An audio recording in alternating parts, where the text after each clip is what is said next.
আসসালামু আলাইকুম সুপ্রিয় দর্শক বন্ধু, আশা করছি সবাই ভালো আছেন, আল্লাহর রহমতে সুস্থ আছেন। ছোট জাটকা ইলিশ মাছের একটা রেসিপি আপনাদের সঙ্গে শেয়ার করব। রান্নাটা করব আমি সরিষার তেলে। তেলে দিয়ে দিব আস্ত জিরা, একটা তেজপাতা, আর দিয়ে দিব বেশ কিছুটা কুচানো পেঁয়াজ। পেঁয়াজ তেলের সঙ্গে খুব ভালো করে আমি ভেজে নিব। পেঁয়াজের যখন কালারটা চেঞ্জ হয়ে আসবে তখন আমি এখানে দিয়ে দিব কাঁচামরিচ। এটা আমি একটু হামানদিস্তায় থেতলিয়ে নিয়েছি, একদম ফিনিশ করে বাটা না কিন্তু। এখন এটা আবার একটু তেলের সঙ্গে ভেজে নিব। এখানে দিয়ে দিব বেশ কিছুটা রসুনটাও আমি থেতলিয়ে নিয়েছি। দিয়ে দেবো স্বাদ অনুযায়ী লবণ, আর এখানে দিয়ে দিলাম লাল কাঁচামরিচ বাটা, হলুদের গুঁড়া, সব কিছু এখন পেঁয়াজের সঙ্গে তেলের সঙ্গে ভালো করে একটু ভেজে নিতে হবে।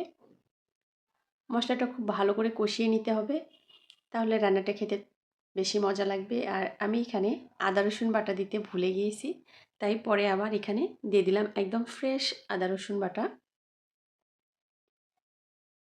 এখন মশলাটা একটু সময় নিয়ে কষিয়ে নিব।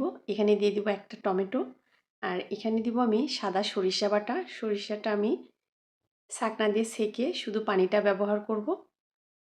এই পানিতেই কিন্তু মশলাটা কষানো হয়ে যাবে। খুব ভালো করে মশলাটা একটু সময় নিয়ে কষিয়ে নিব। এখানে এখন দিয়ে দিব ইলিশ মাছ। ইলিশ মাছে আমি লবণ হলুদ মেখে রেখে দিয়েছিলাম।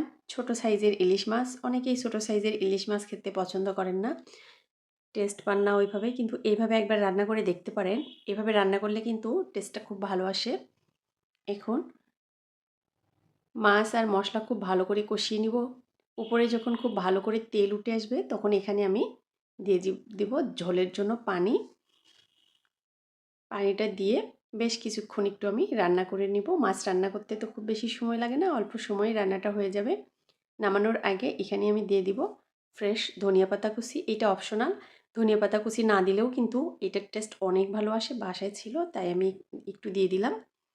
এটা এখন গরম গরম ভাতের সঙ্গে খেতে কিন্তু অনেক মজা লাগে। আজ আর কথা বাড়াবো না, সবাই ভালো থাকবেন, সুস্থ থাকবেন। আমার রান্নাটা কেমন লেগেছে কমেন্ট করে জানাতে কিন্তু ভুলবেন না। নিজের এবং নিজের পরিবারের খেয়াল রাখবেন। আল্লাহ হাফেজ।